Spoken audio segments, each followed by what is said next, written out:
한 달에 5천만 원, 작은 식당 하나가 이만큼을 팔았다면 사장님은 부자가 됐을까요? 그런데 어떤 가게는 그 돈을 다 팔고도 통장에 적자를 찍었습니다. 한 끼에 18만 원, 예약하려면 6개월을 기다려야 했던 그곳, 바로 오마카세 이야기입니다. 불과 3년 전만 해도 매달 일일이면 직장인들이 사무실 책상 밑에서 몰래 예약 전쟁을 벌이던 가게들이 지금은 전국에서 2,593곳이나 문을 닫았습니다. 웬만한 중소도시의 식당가가 통째로 사라진 셈이죠. 도대체 그 뜨겁던 돈은 다 어디로 사라진 걸까요? 가장 비쌀 때 오히려 가장 위태로웠던 오마카세. 그 돈의 흐름을 한 줄씩 뜯어서 줄폐업의 진짜 범인을 함께 파헤쳐 보겠습니다. 여러분, 불과 3년 전을 한번 떠올려 보세요. 매달 1일 자정이 되면 직장인들이 일제히 휴대폰을 붙잡았습니다. 한낮 회의 시간에도 책상 밑으로 슬그머니 손을 넣어 예약 버튼이 열리는 순간을 노렸고요. 인기 가게의 자리 하나를 잡는 건 좋아하는 가수의 콘서트 티켓팅과 똑같았습니다. 자정이 되자마자 새로 고침을 수십 번 누르고 그러다 자리가 다 차버리면 깊은 한숨을 내쉬는 거예요. 그래서 생긴 말이 바로 스강 신청이었습니다. 수강 신청날 좋은 강의를 못 잡으면 한 학기가 통째로 꼬이듯 오마카세 한 자리를 두고 그렇게 전쟁을 벌인다는 뜻이었죠. 외식 예약 앱 캐치테이블에서 일식 오마카세는 2023년 내내 예약 순위 1위를 지켰습니다. 한 번 예약에 성공하면 단톡방에 자랑부터 올리던 시절이었어요. 6개월을 기다려야 겨우 한 끼를 먹는 가게도 흔했고요. 한 끼에 18만 원. 웬만한 직장인 하루 일당을 한 끼에 쓰면서도 사람들은 그걸 부끄러워하기는커녕 오히려 자랑처럼 SNS에 올렸습니다. 그만큼 오마카세는 성공한 어른의 상징 같은 것이었습니다. 그런데 여러분, 그 뜨겁던 열기가 지금 어떻게 됐는지 아십니까? 네이버 데이터랩에서 오마카세 검색량을 따라가 보면요. 2023년 1월에 정점을 찍은 뒤로 고점 대비 85%나 빠졌습니다. 100명이 검색하던 걸 이제 15명이 찾는 셈이죠. 더 놀라운 건 오마카세라는 말이 막 퍼지기 시작하던 2019년 5월보다도 지금이 더 낫다는 겁니다. 유행이 시작되기도 전으로 시계바늘이 통째로 되감긴 거예요. 그뿐이 아닙니다. 콧대 높던 18만원짜리 코스에는 어느새 9만원, 반값 할인 안내가 붙었습니다. 어제까지 손님을 줄 세우던 가게가 오늘은 손님을 붙잡으려고 제 발로 가격표를 반으로 접은 겁니다. 이 풍경 하나만으로도 무언가 단단히 잘못됐다는 게 느껴지지 않으세요? 숫자로 보면 더 서늘합니다. 행정안전부 자료를 보면요. 2023년부터 2025년 5월까지 전국에서 문을 닫아둔 일식 음식점이 무려 2,593곳입니다. 같은 기간에 중식당보다도 카페보다도 더 많이 사라졌습니다. 서울만 따로 떼어봐도 2023년 한 해에만 577곳이 폐업했어요. 하루에 약 2곳씩 매일같이 누군가의 가게에 불이 꺼졌다는 이야기입니다. 누군가는 평생 모은 돈을 쏟아부어 그 카운터를 차렸을 텐데 말이죠. 한때는 없어서 못 가던 그 거리, 예약 전쟁이 벌어지던 그 거리가 지금은 임대 안내문이 줄줄이 나붙은 거리로 바뀐 겁니다. 자, 여기서 우리의 상식이 한번 깨집니다. 보통은 인기가 서서히 식고 손님이 조금씩 줄다가 망한다고 생각하잖아요. 그런데 오마카세는 정반대였습니다. 가장 뜨거웠던 그 순간이 곧 정점이었고 바로 그 꼭대기에서부터 무너지기 시작했습니다. 예약이 가장 어렵던 바로 그때 이미 추락은 예약돼 있었던 거예요. 줄 서서 들어가던 손님들은 그저 가게가 잘 나간다고만 생각했지 그 화려한 카운터 뒤에서 무슨 일이 벌어지고 있었는지는 아무도 몰랐습니다. 심지어 미쉐린 3스타를 받은 모수 서울마저 2026년 1월에 문을 닫았습니다. 동네 가게도 아니고 한국 외식의 자존심으로 불리던 곳까지 흔들렸다는 건 이게 가게 몇 곳만의 문제가 아니라는 분명한 신호였습니다. 그렇게 비싸게 받던 가게들이 왜 이렇게 빨리 쓰러진 걸까요? 그런데 이 가게들, 사실은 손님이 줄어서 망한 게 아닙니다. 처음 문을 열던 그날부터 이미 적자를 향해 달리도록 설계돼 있었습니다. 도대체 그게 무슨 말이냐고요? 화려한 겉모습 뒤에 숨어있던 그 구조를 제대로 이해하려면 우리가 오마카세라고 부르는 이 음식이 원래 무엇이었는지부터 차근차근 들여다봐야 합니다. 여러분, 한 가지 궁금증이 생기지 않으세요? 오마카세는 원래 그렇게 비싼 음식이었을까요? 결론부터 말씀드리면 전혀 아니었습니다. 오마카세라는 말은 일본어 마카세루에서 나왔습니다. 우리말로 옮기면 맡긴다는 뜻이죠. 뭘 맡기느냐? 메뉴 선택을 통째로 주방장에게 맡긴다는 겁니다. 그런데 이 말의 뿌리를 따라가 보면 의외의 얼굴이 나옵니다. 일본에서 오마카세는 손님을 위한 사치가 아니었어요. 가게 입장에서 만든 효율 장치였습니다. 쉽게 말하면요, 그날 남은 신선한 재료를 알아서 맡아 처리하던 방식이었습니다.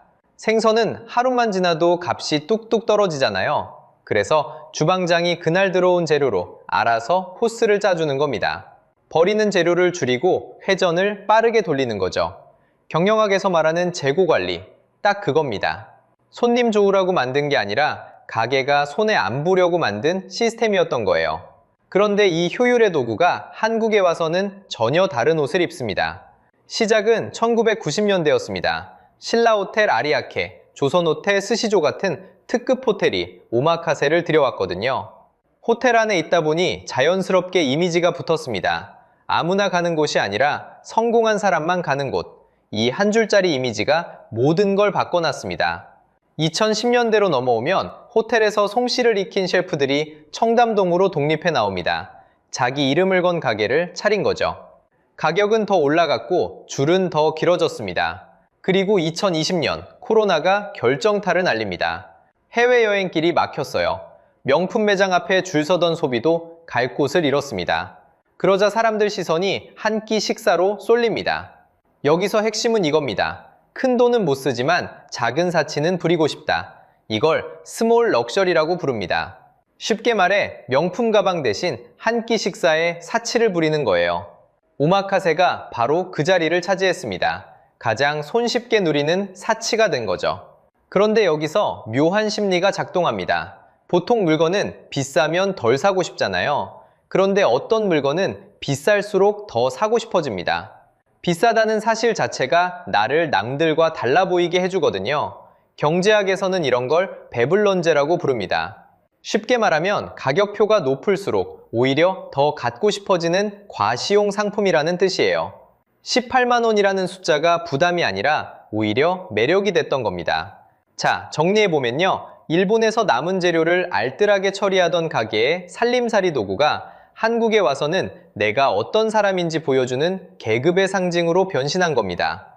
효율의 도구가 과시의 무대가 된 거죠. 출발점부터 완전히 다른 음식이 되어버린 셈입니다.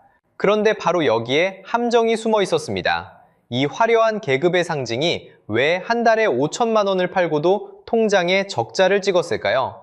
이제 사장님의 장부를 한 줄씩 직접 펼쳐보겠습니다.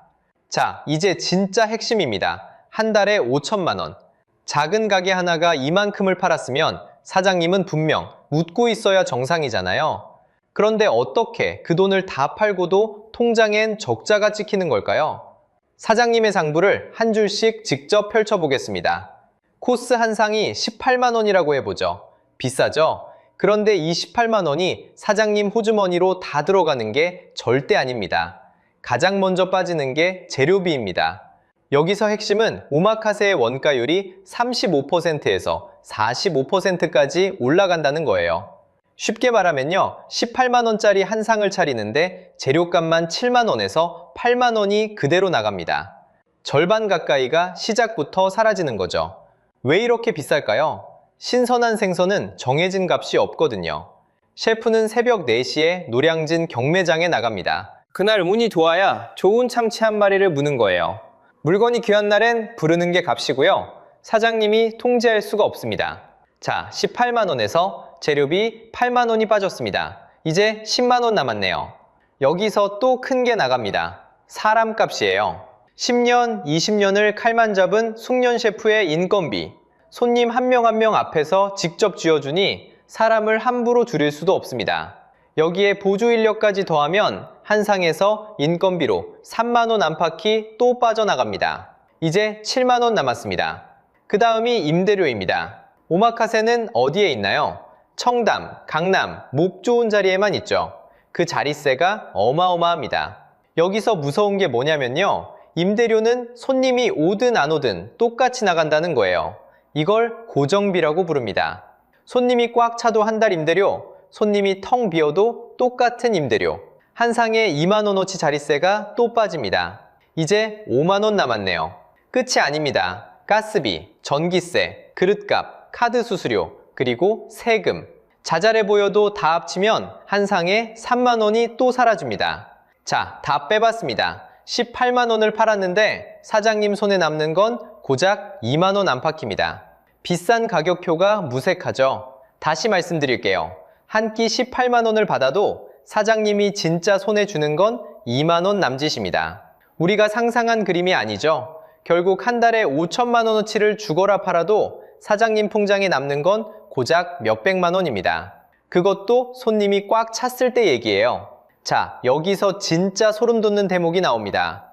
경제학에 영업 레버리지라는 말이 있어요. 쉽게 말하면 이렇습니다. 짐을 가득 실은 트럭은 살짝만 기울어도 짐이 와르르 쏟아지잖아요. 고정비가 큰 가게가 딱 그렇습니다. 임대료와 셰프 월급처럼 무조건 나가는 돈이 크면요. 매출이 조금만 빠져도 이익이 통째로 날아갑니다. 숫자로 보면요. 매출이 15%만 줄어도 순이익은 절반 가까이, 많게는 80%까지 증발합니다. 손님 10명 중 한두 명만 빠져도요. 여기서 30%까지 빠지면요. 그때부턴 팔수록 손해입니다. 곧장 적자로 돌아서는 거예요. 버티는 게 불가능해집니다. 그러니까 여러분, 비싸면 많이 남는다는 건 완전한 착각이었습니다. 오히려 비싼 가게일수록 짐을 더 무겁게 싣고 달린 트럭이었던 거죠. 손님이 줄어든 그 순간 사장님은 텅 빈 가게를 보면서도 똑같은 임대료를 그대로 떠안아야 했습니다. 화려한 카운터 뒤에 진짜 얼굴이죠. 그런데 말입니다. 구조가 이렇게 위태로웠어도 손님만 끊기지 않고 계속 왔다면 어떻게든 버텼을 겁니다. 문제는 바로 그 손님들이 등을 돌릴 결정적인 이유가 차곡차곡 쌓이고 있었다는 거예요. 자, 여기서부터가 진짜 손님들이 등을 돌린 이유입니다. 처음엔 다들 비싸도 갔어요. 그런데 막상 가보니 어딜 가든 똑같았습니다. A 가게에서 먹은 단새우, B 가게에서 먹은 성게, C 가게의 금태. 가게 이름만 다를 뿐 코스가 거의 복사 붙여넣기였던 거죠. 쉽게 말하면요. 맥도날드처럼 어느 지점을 가도 똑같은 메뉴가 나오는 겁니다. 한 끼 20만 원을 내면서 기대했던 건 나만을 위한 특별한 경험이었어요. 그런데 손에 쥔 건 어디서나 똑같은 코스였습니다. 여러분이 이 돈을 냈다면 어떤 기분이 들었을까요? 생각해보세요. 어느 30대 직장인 커플이 있었습니다. 몇 달치 용돈을 모아서 기념일에 큰맘 먹고 예약을 잡았어요. 그런데 정작 카운터에 앉으니 마음이 편하질 않았습니다. 옆자리 눈치가 보여서 사진 한 장 제대로 못 찍고요. 초밥이 나오면 식기 전에 얼른 삼키느라 마주보고 웃을 여유조차 없었습니다. 비싼 값을 치르고도 정작 둘만의 기념일은 어디에도 없었던 거예요. 집에 돌아오는 길에 무슨 생각이 들었을까요? 문제는 음식만이 아니었습니다. 가게에 들어서는 순간부터 규칙이 쏟아졌어요. 1분만 늦어도 입장이 안 됩니다. 초밥이 나오면 10초 안에 드세요. 사진 찍을 때 셔터 소리도 내지 마세요. 자, 상식적으로 생각해 보세요. 내 돈 20만 원 내고 왜 혼나는 기분으로 밥을 먹어야 하죠? 여러분, 열받지 않으세요? 비싼 돈을 냈는데 손님이 아니라 마치 시험 보러 온 학생이 된 기분이었던 겁니다. 규칙은 거기서 끝이 아니었습니다. 어떤 곳은 예약금을 미리 받고 사정이 생겨 못 가도 한 푼도 돌려주지 않았어요. 또 어떤 곳은 옆 사람과 대화도 자제해달라고 했고요. 노쇼라도 나면 코스값 전액을 그대로 청구하는 데도 있었습니다. 물론 모든 가게가 그랬다는 건 아닙니다. 이런 곳도 있었다는 이야기예요. 그런데 손님 입장에선요, 한두 군데서 그런 일을 겪고 나면 마음이 싹 식어버립니다. 대접받으러 간 자리에서 오히려 내가 가게 눈치를 보고 있더라는 거죠. 여기에 결정적인 의혹까지 더해졌습니다. 시가라는 이름 뒤에서 냉동 재료를 쓰거나 원산지를 슬쩍 둔갑시킨다는 의혹이 돌기 시작한 거죠. 어디까지나 의혹입니다. 하지만 한번 의심이 들면 그 비싼 가격표가 전부 거짓말처럼 보이기 시작합니다. 내가 자연산이라 믿고 낸 그 돈이 사실은 어딘가의 냉동고에서 온 게 아닐까. 이 작은 의심 하나가 신뢰의 둑에 금을 내는 거예요. 자, 여기서 핵심입니다. 사람들은 원래 비싸면 좋은 거라고 믿었어요. 비쌀수록 더 가고 싶어지는 경제학에서 배불런제라고 부르는 그 심리였죠. 우리 솔직히 그런 적 있잖아요. 가격표에 0이 하나 더 붙으면 왠지 더 대단한 것 같고 그걸 누리는 내가 조금은 특별해 보이고요. 비싼 값 자체가 일종의 자랑이 되던 시절이었습니다. 그런데 그게 거품이라는 걸 알아챈 순간 이 심리는 정반대로 뒤집힙니다. 비쌀수록 오히려 가기 싫어지는 거예요. 똑같은 가격표가 어제는 동경의 대상이었다가 오늘은 호구의 증거처럼 보이는 겁니다. 한번 깨진 환상은 되돌릴 수가 없거든요. 여기엔 또 다른 피로감도 깔려 있었습니다. 한때는 카운터 사진 한 장 올리는 게 곧 나를 증명하는 일이었어요. 그런데 어느 순간 사람들은 묻기 시작합니다. 이게 정말 내가 좋아서 먹는 건가? 아니면 남에게 보여주려고 먹는 건가? 업계에 도는 이야기로는 오로지 인증샷 한 장을 위해 무리해서 예약을 잡는 손님도 적지 않았다고 해요. 보여주기 위한 소비라는 걸 스스로 깨닫는 순간 그 한 끼는 더 이상 사치가 아니라 허세로 느껴지기 시작합니다. 결정칸은 반값 할인이었습니다. 18만 원 받던 코스를 9만 원에 팔기 시작하자 사람들은 깨달았습니다. 아, 원래 그 값이 아니었구나. 9만 원에 팔아도 남는 거였구나. 그렇다면 그동안 나는 도대체 뭘 위해 그 돈을 더 낸 거지? 신뢰가 무너지는 데는 그 한 방이면 충분했습니다. 한번 9만 원을 본 눈으로는 다시는 18만 원이 정당해 보이지 않거든요. 그런데 여기서 이상한 게 있습니다. 이렇게 등을 돌린 손님들이 그 돈을 안 쓴 게 아니었어요. 오히려 다른 곳에 더 크게 썼습니다. 그 돈이 흘러간 곳을 따라가 보면 오마카세의 진짜 경쟁자가 누구였는지 비로소 드러납니다. 여러분, 그 빠져나간 손님들이요. 그 돈을 안 쓴 게 아니었습니다. 경제에는 오래된 법칙이 하나 있습니다. 돈은 사라지지 않습니다. 다만 이동할 뿐입니다. 그렇다면 오마카세 카운터를 떠난 그 돈은 어디로 흘러갔을까요?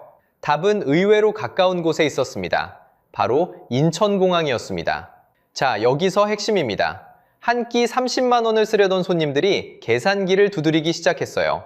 서울에서 오마카세 한 번에 30만 원을 쓸 바엔 그 돈으로 오사카를 2박 3일 다녀온다는 거죠.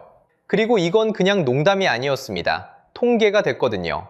이 변화의 방아쇠는 엔저였습니다. 쉽게 말하면요, 일본 돈의 가치가 떨어져서 우리 돈으로 일본이 싸진 겁니다. N1 환율은 100엔당 800원대까지 내려갔습니다. 2024년 초에 바닥 기준이었죠. 2026년 6월 현재는 950원에서 970원대로 일부 회복했습니다. 하지만 여전히 엔저 기조는 살아있습니다. 같은 돈으로 일본에서 누릴 수 있는 게 훨씬 많아진 거예요. 숫자로 보면 더 분명합니다. 2024년 일본을 찾은 한국인은 881만 명이었습니다. 그런데 2025년에는 946만 명으로 늘었어요. 사상 처음으로 900만 명을 넘긴 겁니다. 일본 정보관광국 집계 기준이죠. 괌 역시 하나가 통째로 한 해 동안 일본으로 건너간 셈입니다. 같은 시기 오마카세 검색량은 정반대로 곤두박질 쳤습니다. 여기서 우리가 짚어야 할 경제 개념이 하나 있습니다. 바로 대체제입니다. 대체제란 같은 욕구를 더 싸게 채워주는 경쟁 상품을 말합니다. 여러분이 특별한 날 누리고 싶은 그 사치스러운 경험, 그걸 오마카세 말고 일본 여행이 채워준 거예요. 그러니까 오마카세의 진짜 경쟁자는 옆집 식당이 아니었습니다. 비행기표였던 거죠. 진짜 경쟁자는 인천공항이었던 겁니다. 그런데 왜 하필 지금일까요? 여기엔 여러분의 지갑 사정이 깔려 있습니다. 가계부채를 보세요. 2025년 3분기 말 기준 1968조 원입니다. 빚을 가진 사람 한 명당 평균 9,721만 원 꼴인 셈이죠. 역대 최대 기록입니다. 빚에 눌리면 사람은 본능적으로 씀씀이를 줄입니다. 이걸 경제학에서는 소득 효과라고 부릅니다. 쓸 수 있는 돈이 쪼그라들면 소비가 따라 줄어드는 현상이죠. 그리고 줄일 때 가장 먼저 손이 가는 게 바로 외식비입니다. 가구 지출에서 절감 1순위가 외식이거든요. 한 끼 30만 원짜리 사치가 1순위 타깃이 되는 건 너무도 당연한 일이었습니다. 자, 여기서 통쾌함기에 숨은 그늘을 봐야 합니다. 이 돈이 일본으로 빠져나간다는 건 우리 안방의 돈이 새어나간다는 뜻이기도 합니다. 국민이 해외에서 쓰는 돈이 늘면 관광 수지는 적자가 깊어집니다. 거품 낀 오마카세가 무너지는 건 통쾌할지 몰라요. 그런데 그 돈이 국내가 아니라 일본 상점가의 금고를 채우고 있다면 마냥 웃을 일만은 아니거든요. 내수가 텅 비어가는 신호일 수 있으니까요. 여기서 한 가지 의문이 듭니다. 그렇다면 한국의 모든 식당이 다 무너지고 있을까요? 천만에요. 같은 시간 정반대로 손님이 미어터지는 곳들이 있었습니다. 대표적인 게 뷔페 브랜드 애슐리입니다. 이 가게는 코로나가 한창이던 시절 매장이 59곳까지 쪼그라들었습니다. 그런데 2026년 1월 기준으로 매장이 111곳까지 늘었습니다. 거의 2배로 불어난 거예요. 매장 하나당 매출도 약 33% 뛰었습니다. 비결이 뭘까요? 평일 점심 19,900원에 무제한입니다. 2만 원 한 장이면 배가 터지게 먹을 수 있는 거죠. 또 한 곳을 볼까요? 동대문 엽기 떡볶이입니다. 이 회사 매출이 2024년에 1,230억 원을 찍었습니다. 창사 이래 사상 최대 기록입니다. 그런데 더 놀라운 건 가격입니다. 대표 메뉴가 14,000원인데 무려 12년째 그 값을 그대로 유지하고 있습니다. 남들 다 올릴 때 혼자 가만히 있었던 거예요. 이게 바로 가성비의 힘입니다. 사람들은 이렇게 말하더군요. 가만히 있는 게 최고의 마케팅이었다고요. 자, 그런데 여기서 진짜 핵심이 나옵니다. 흔하는 게 가성비뿐이냐? 그것도 아닙니다. 정반대편, 그러니까 초고가 시장도 멀쩡히 살아남았습니다. 서울 호텔을 보세요. 파르나스 호텔은 2025년 상반기에만 매출 2,029억 원을 올렸습니다. 반기 기준 사상 최대입니다. 서울 호텔들의 평균 객실 점유율은 2025년에 80% 선까지 올라왔습니다. 10개 방 중 8개가 차 있다는 뜻입니다. 한쪽에선 비싼 오마카세가 줄줄이 문을 닫는데 또 한쪽 초고가 호텔은 손님이 넘쳐납니다. 도대체 이게 무슨 조화일까요? 이걸 경제학에서는 모래시계 시장 또는 바벨 시장이라고 부릅니다. 쉽게 말하면요, 시장의 허리, 그러니까 한가운데가 잘록하게 빠져버리는 현상입니다. 초저가와 초고가, 위아래 양극단만 살아남고 어정쩡한 중간은 통째로 무너지는 거죠. 모래시계를 떠올려 보세요. 위아래는 넓은데 가운데는 가늘게 빠져 있잖아요. 딱 그 모양입니다. 그런데 오마카세는 어디에 있었을까요? 진짜 최정상, 미쉐린도 아니고 그렇다고 가성비도 아닌 애매한 중간이었습니다. 모래시계의 잘록한 허리, 바로 그 자리에 서 있다가 제일 먼저 쓸려 나간 겁니다. 자, 이제 정리해 보겠습니다. 오마카세는 손님이 줄어서 망한 게 아니었습니다. 손님이 끊기기 한참 전부터 이미 무너질 구조 위에 서 있었던 거예요. 고정비가 큰 위태로운 뼈대 위에 과시소비라는 거품이 잔뜩 부풀었습니다. 그러다 신뢰가 깨지자 거품이 꺼졌고 그 돈은 일본 여행과 가성비 시장으로 옮겨갔습니다. 돈은 사라지지 않습니다. 다만 이동할 뿐입니다. 오마카세의 몰락은 결국 우리 시대의 모래시계 경제를 상징하는 사건이었던 셈입니다. 그렇다면 앞으로는 어떻게 될까요? 몇 가지는 분명해 보입니다. 첫째, 허세로 쌓은 브랜드는 반드시 들통납니다. 화려한 포장이 아니라 진짜 실력을 갖춘 장인만 살아남을 겁니다. 둘째, 이제 소비자가 똑똑해져야 합니다. 가격표에 적힌 숫자가 아니라 그 안에 담긴 진짜 가치를 보는 안목말입니다. 셋째, 자영업을 꿈꾸신다면요, 맛이나 마케팅보다 먼저 고정비와 구조부터 설계해야 합니다. 결국 가게의 생사를 가르는 건 화려함이 아니라 그 숫자거든요. 여러분께 묻고 싶습니다. 여러분이 마지막으로 이건 좀 과했다 싶었던 소비는 무엇이었나요? 오마카세, 가본 만큼 값을 했나요? 댓글로 솔직하게 들려주세요. 그리고 이건 비단 오마카세만의 이야기가 아닙니다. 지금 이 순간에도 한국의 수많은 자영업과 외식 시장이 같은 각본대로 흔들리고 있습니다. 다음 영상에서는 또 다른 업종이 어떻게 조용히 무너지고 있는지 그 돈의 흐름을 함께 따라가 보겠습니다. 이제 우리에게 필요한 건 보여주는 소비가 아니라 진짜로 누리는 소비인지도 모릅니다. 오늘 영상이 유익하고 재밌으셨다면 구독과 좋아요 부탁드리겠습니다. 영상 제작에 큰 힘이 됩니다. 다음 영상에서 뵙겠습니다. 요즘 미용실 가는 게 가격 때문에 부담스럽다는 분들, 정말 많으시죠? 한때 5,000원이면 끝나던 커트가 어느새 2만 원에서 3만 원 시대가 됐습니다. 그런데 충격적인 건 이렇게 가격이 4배, 5배 뛰는 동안 정작 미용실들은 줄줄이 문을 닫고 있다는 겁니다. 절대 안 망한다던 그 흔한 미용실이 말이죠. 가격은 오르는데 가게는 망한다. 도대체 이 안에서 무슨 일이 벌어지고 있는 걸까요? 여러분이 머리 자르며 느낀 그 찜찜함의 정체를 숫자가 모두 말해줄 겁니다. 같이 한번 따라가 보시죠. 시작하기 전에 먼저 구독과 좋아요 부탁드립니다. 자, 우리는 한 가지를 당연하게 믿어왔습니다. 미용실은 절대 안 망한다고요. 이유는 단순합니다. 머리는 계속 자랍니다. 한 달이면 또 잘라야 합니다. 사람이 사는 한 손님이 끊길 수가 없는 장사입니다. 그래서 망설임 없이 차립니다. 숫자도 그렇게 말했습니다. 전국 미용실은 약 11만 개입니다. 편의점 5만 5천 개의 2배입니다. 편의점 하나 지날 때 미용실은 둘을 지납니다. 골목마다, 상가마다 하나씩 박혀 있습니다. 그런데 그냥 많기만 한 게 아니었습니다. 정말 단단했습니다. 미용실 1년 생존율은 91.1%입니다. 창업이 몰리는 100대 생활업종 가운데 생존율 1위입니다. 3년을 봐도 73.4%가 살아남습니다. 이것도 1위입니다. 열의 9이 첫 해를 넘기고 셋 중 둘이 3년을 버팁니다. 식당도 카페도 이만큼 단단하지 못합니다. 우후죽순 생겼다 말없이 사라지는 다른 장사와는 달랐습니다. 가장 무너지지 않는 업종, 그게 미용실이었습니다. 그래서 다들 안심했습니다. 좀 비싸도 어차피 버틸 거라고요. 그런데 바로 그 단단한 업종이 지금 무너지고 있습니다. 2024년 한 해 문을 닫은 미용실이 13,280곳입니다. 2022년 11,503곳, 2023년 12,646곳, 그리고 2024년 13,280곳. 3년 연속으로 역대 최대 기록을 갈아치웠습니다. 줄어드는 게 아닙니다. 해마다 더 많이 문을 닫습니다. 한 해 13,000곳이면 하루로 따져도 수십 곳씩 불이 꺼지는 셈입니다.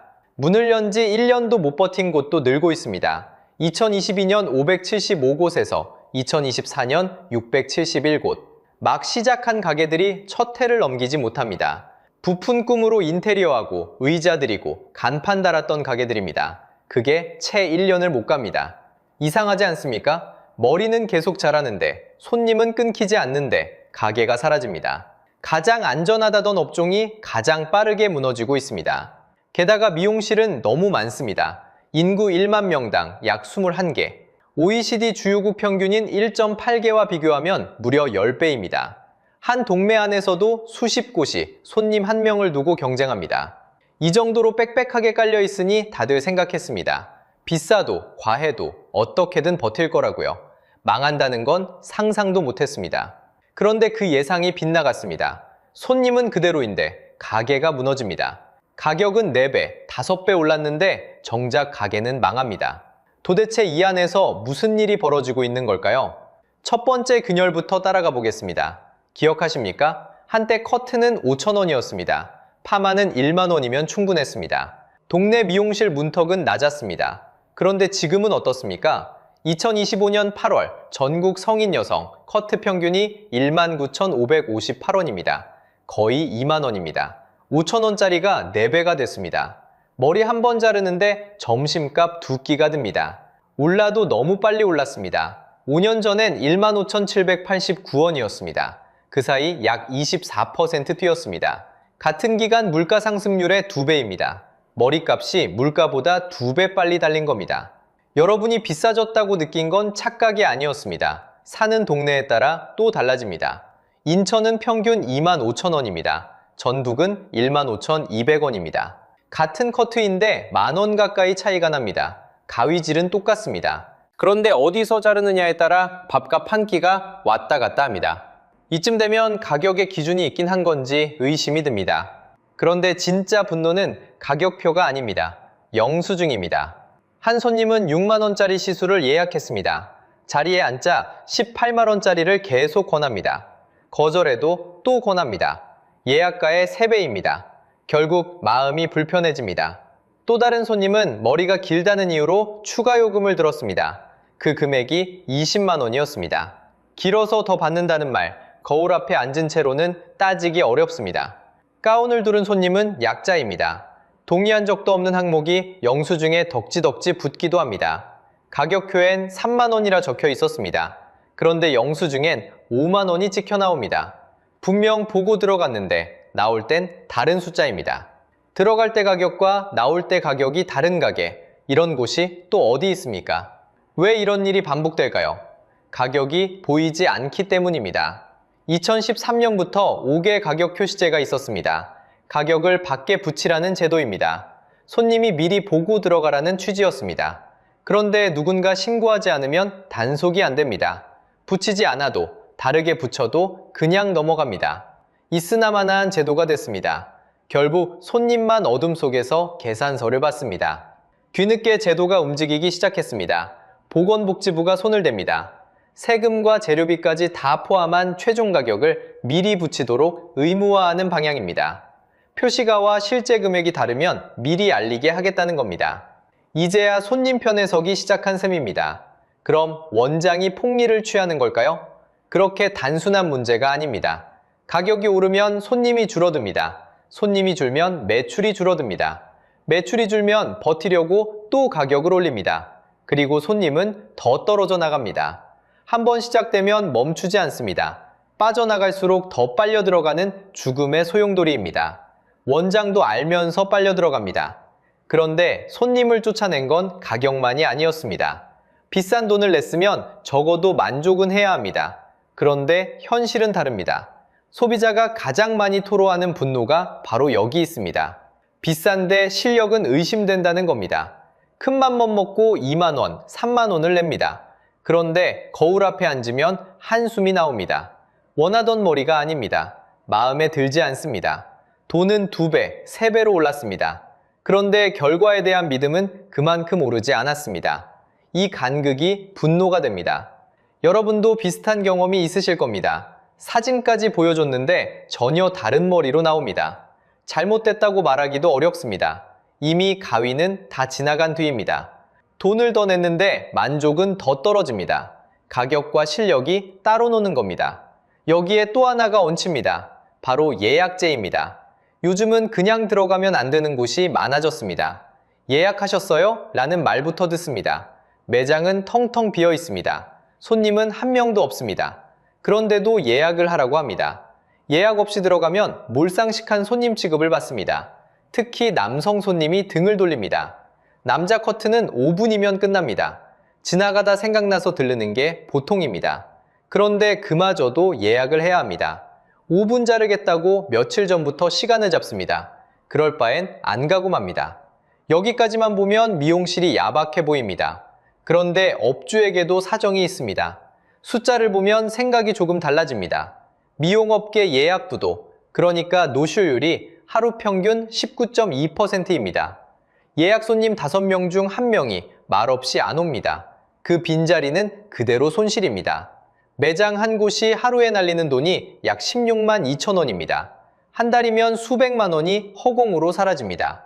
그래서 1인 미용실들이 예약금을 받기 시작했습니다. 노쇼를 막을 방법이 그것밖에 없었습니다. 그런데 소비자 입장에서는 또 다릅니다. 머리 한 번 자르는데 무슨 예약금이냐는 겁니다. 또 예약 강요라는 불만이 터집니다. 노쇼에 시달리는 업주와 예약 강요에 지친 손님, 두 분노가 같은 자리에서 부딪힙니다. 한쪽은 빈 의자를 보며 손해를 셉니다. 다른 한쪽은 문 앞에서 발길을 돌립니다. 누구 하나 나쁜 사람이 없습니다. 그런데 신뢰만 조용히 무너집니다. 그리고 신뢰가 무너지면 무서운 일이 벌어집니다. 한 번 실망한 손님은 따지지 않습니다. 항의하지도 않습니다. 그냥 조용히 떠납니다. 그리고 다시는 돌아오지 않습니다. 그래서 사람들은 조용히 결심합니다. 차라리 내가 자르고 말지. 처음엔 작은 반항이었습니다. 비싸도 어쩔 수 없으니 가던 곳. 그런데 손님들이 묻기 시작했습니다. 이걸 꼭 미용실에서 해야 하나? 답은 의외로 가까운 데 있었습니다. 새치 영색을 떠올려 보십시오. 흰머리 몇 가닥 가리겠다고 미용실에 가면 4만 원, 5만 원이 나갑니다. 그런데 집에서는 30분 5천 원이면 끝납니다. 거의 10배 차이입니다. 한번 이 계산을 해본 사람은 쉽게 잊지 못합니다. 5만 원 내고 새치 염색하지 마세요. 집에서 30분이면 충분합니다. 이런 말이 입에서 입으로 번졌습니다. 그리고 2025년 8월 결정적인 일이 벌어졌습니다. 다이소가 봉 고데기와 브러쉬 고데기를 내놨습니다. 가격은 각각 5,000원, 미용실 가격의 10분의 1도 안 되는 도구였습니다. 결과는 품절 대란이었습니다. 사람들은 줄을 서서 5,000원짜리 고데기를 집어갔습니다. 숫자가 모든 걸 말해줍니다. 같은 시기 다이소 미용가의 매출은 1년 전보다 6% 늘었습니다. 영생약은 20% 뛰었습니다. 가위와 영생약이 동시에 팔린다는 건 사람들이 자르고 물들이는 일을 직접 하기 시작했다는 뜻입니다. 유튜브를 켜면 더 분명합니다. 셀프 커트 영상, 셀프 영생 영상이 수백만 조회를 기록합니다. 한때 미용실의 비밀이던 기술이 이제는 누구나 공짜로 배우는 정보가 됐습니다. 댓글창은 후기로 가득합니다. 처음엔 어설퍼지만 이제는 미용실에 안 간다는 사람, 아낀 돈으로 외식 한 번 더 했다는 사람, 미용실에 내던 돈이 화면 속 설명 하나로 사라진 겁니다. 여러분도 한 번쯤 검색해 보신 적 있을 겁니다. 여기까지는 통쾌한 이야기입니다. 비싼 값에 한 방 먹었던 소비자가 드디어 반격에 성공한 순간이니까요. 그런데 여기서 미용실의 진짜 위기가 시작됩니다. 이걸 잠깐 유행이라고 넘기면 안 됩니다. 집에서 머리를 손질하는 기계, 홈 뷰티 디바이스 시장을 보십시오. 2018년 5천억 원이던 시장이 2022년에는 1조 6천억 원이 됐습니다. 단 4년 만에 3배가 넘게 커진 겁니다. 한번 반짝하고 꺼지는 유행은 이렇게 잘하지 않습니다. 대기업도 이 흐름을 읽었습니다. 올리브영은 아예 셀프 뷰티라는 새 코너를 만들었습니다. 큰 회사는 손님이 잠깐 몰리는 곳에 코너를 만들지 않습니다. 오래갈 시장에만 자리를 깝니다. 그 큰 회사가 자리를 깔았다는 건 셀프 미용이 공식적인 시장이 됐다는 뜻입니다. 동네 미용실의 손님이 이제 대기업이 노리는 고객이 된 겁니다. 여기서 무서운 진실이 드러납니다. 손님은 미용실이 싫어서 떠난 게 아닙니다. 미용실 밖에서 머리를 해결하는 법을 배워버린 겁니다. 이 차이가 결정적입니다. 화가 나서 떠난 손님은 화가 풀리면 돌아옵니다. 그런데 더 싸고 편한 방법을 알아버린 손님은 다릅니다. 굳이 돌아올 이유가 없습니다. 한번 미용실 문을 나선 발걸음은 종처럼 다시 들어오지 않습니다. 그런데 지금까지 말씀드린 건 위기의 절반밖에 안 됩니다. 진짜 충격은 미용실 안에 있습니다. 가격은 4배, 5배 올랐습니다. 그런데 망하는 건 미용실입니다. 도대체 그 돈은 다 어디로 간 걸까요? 여기서 소름 돋는 숫자가 나옵니다. 미용실 원장의 한 달 영업이익 300만 원도 못 버는 곳이 67.7%입니다. 10곳 중 7곳이 그렇습니다. 혼자 운영하는 1인 샵은 69.9%까지 올라갑니다. 전국 미용실의 67%는 연매출 5천만 원도 안 됩니다. 한 달로 나누면 400만 원 남집. 가게 임대료 내고 재료 사면 남는 게 없습니다. 비싼데 남는 게 없습니다. 이상하지 않습니까? 돈은 어디론가 새고 있었습니다. 첫 번째는 사람입니다. 머리를 감겨주는 스텝. 이분들 시급이 최저임금의 72%입니다. 최저임금조차 못 받는 미용실이 94%였습니다. 10곳 중 9곳이 위반입니다. 그러니 누가 스텝을 하려 하겠습니까? 사람이 안 옵니다. 원장은 결국 혼자 일합니다. 1인 샵이 늘어나는 진짜 이유입니다. 디자이너도 사정은 다르지 않습니다. 대부분 직원이 아닙니다.